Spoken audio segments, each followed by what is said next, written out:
Hello everybody and welcome to the face reading of the people in the news. For those of you who are with me today for the first time, if you get interested in the subject of face reading, you can watch my YouTube's Introduction to Face Reading and Face Reading 101 Part 1, Part 2. You can also buy my book, Face Reading for Successful Relationships. It is available on Amazon.com. Today I will be talking about Tom Cruise. Why did I choose to talk about him? Because he's an interesting person from morphological perspective with a lot of interesting surprises. But also because I like his acting, the energy he brings to his characters, the diversity of the movies he played in. He played in countless movies. Remember the Top Gun? It's a classic for those of you, of course, who like action movies. And what about The Last Samurai? It's also an action movie, heroic movie, but the development of the character within 2 hours of the movie is incredible. I understand it's a power of the script, but the performance, I think, was impeccable. Listen, I'm not a movie critic. I don't have the skill, but I love the movie. A Mission Impossible, a lot of fun, great acting. An Interview with a Vampire. That's such a different movie, but yet he and Brad Pitt created incredibly powerful characters. In each movie that Tom plays, I just loved his acting. Anyway, before I get carried away, let's get to work. Let's first look at Tom's personality, which, as you know by now, is embodied in his face. Here in this picture, Tom is in his 20th. That is when we really got to know him as an actor. Does it look to you like a Mars? Yes or no? If you have been with me for a while or watched my video Face Reading 101 Part 2, you know something else is there. And you're right. Yes, the chin is very distinct, clearly pronounced after the appearance of the Mars triangle. So here at this age, Tom is really a Pluto. So what do we know about the Pluto? In most qualities, Pluto is an exaggeration of Mars. But contrary to Mars, they are very loyal. Pluto have the most piercing eyes of all types and use their eyes to make their way in the world. Unlike people with Mars personality who do not have patience, the Pluto have the patience to learn how to do many things.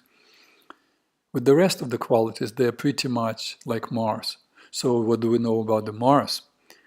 Within the phases of the sanguine temperament, Mars are most action-oriented. They do not have the patience to address issues. Instead, they fight to get their way.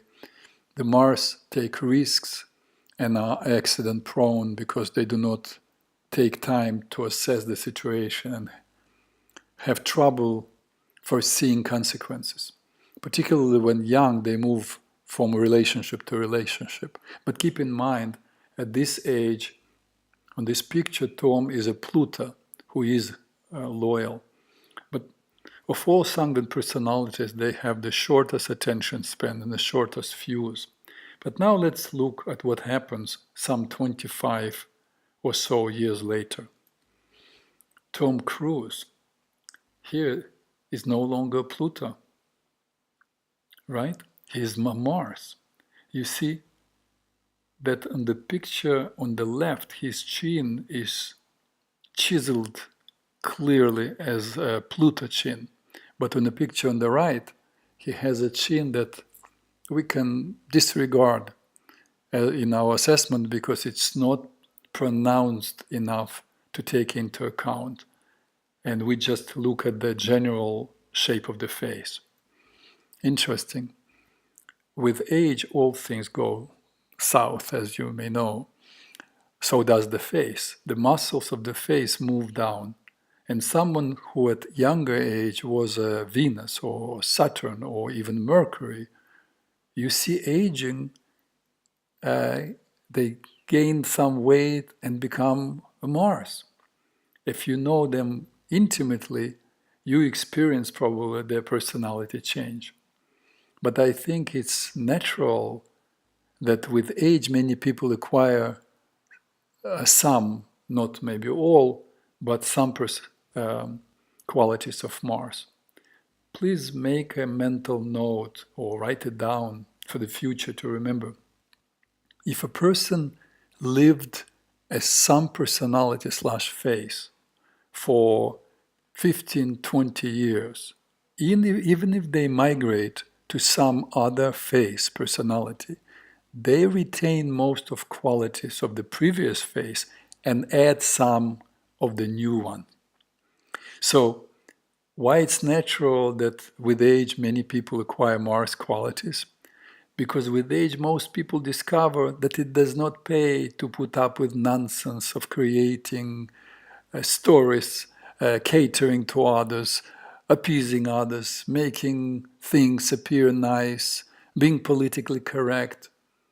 Did you notice that some I'm talking about really old people, are incredibly blunt, straight to the point without playing games? What do they have to lose? And that reflects in their appearance as a fighting Mars. You got it? Back to Mr. Cruz. He had an even interesting journey. Let's look at it. In the first two photos, you can see where he is a teenager, he is absolutely a Venus. But in his 20th, he became a Pluto. What do we know about Venus personality? Venus are the most concerned with loving and being loved. They are often involved in social causes and in bringing fighting parties to the negotiating table. The Venus are very lively, spunky, and resourceful. They have a lot of practical intelligence and know how to organize things to make everyone comfortable. Basically, young Tom Cruise was interested in romance, peace, charming people, receiving compliments, making friends, and making people comfortable. But as he moved into his 20th, as we already know, he acquired personality of Pluto. And finally, in even more advanced age, after his 40th, he became a Mars. But since we're talking about the face, let me also tell you about a couple of interesting features. Look at Tom's eyebrows. All through his teens and even 20th, you see his eyebrows going straight across, meaning that he was very stubborn. Combined with the ears, red arrows, which are far away from the skull, meaning independence, it seems that he was not a very easy guy to be in a personal relationship with, because once he made up his mind, there was very little space for negotiation. But look what happens with age. Picture 4, green arrows. Hallelujah, Tom's eyebrows are curving down. Man, welcome to the negotiating table. Tom is becoming more flexible. Also look at Tom's eye color. People think they are blue, but I think they're hazel. Here. And that means that he looks at the world in a slightly detached way and needs a lot of personal space. And that is all what I wanted to say about Tom's personality and some features. Now let's look at his temperament, which is embodied in the form of the profile. At first it looks like he is your typical sanguine, the tilted forehead, the slightly protruding chin, the corner of the jaws that is going straight down, which is also typical for sanguine. In the next picture, in fact, it's even more clear. This one. Look how straight is the jaw and how it goes down from the ear. But I like the other picture because it reveals much more. This one. Beyond the sanguine characteristics, do you see anything else? Yes. Though the chin is slightly protruding, in the totality of the profile, compared with the appearance of the whole face, it looks like it actually recedes, the chin. And then what you can see is this, it's a nervous cast. That may be a little bit challenging for the beginner face reader. So now we have a mostly sanguine temperament with a nervous cast.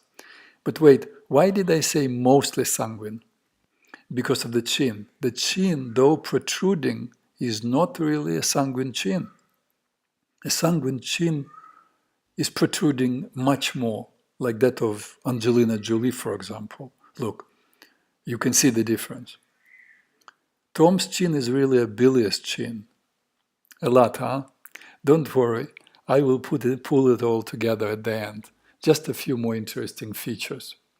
The nose. As you can see on the diagram, Tom's nose does not fit any picture of pure temperament. See the blue arrow on the diagram in the face. His nose is what we call a Roman nose, a pillar of strength, will, and determination. Also, look at the wings of the nostril, the two little black lines above the wing of the nostril. You can see that the wing has a triangulation, which means that Tom is highly competitive.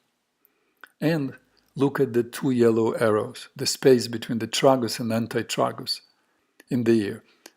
The space is very large, meaning that Tom is very talkative. And finally, Tom's eyes are deep-seated, which means that he's an introvert. How can it be, you may say, a man is an introvert, but he's talkative? Yes.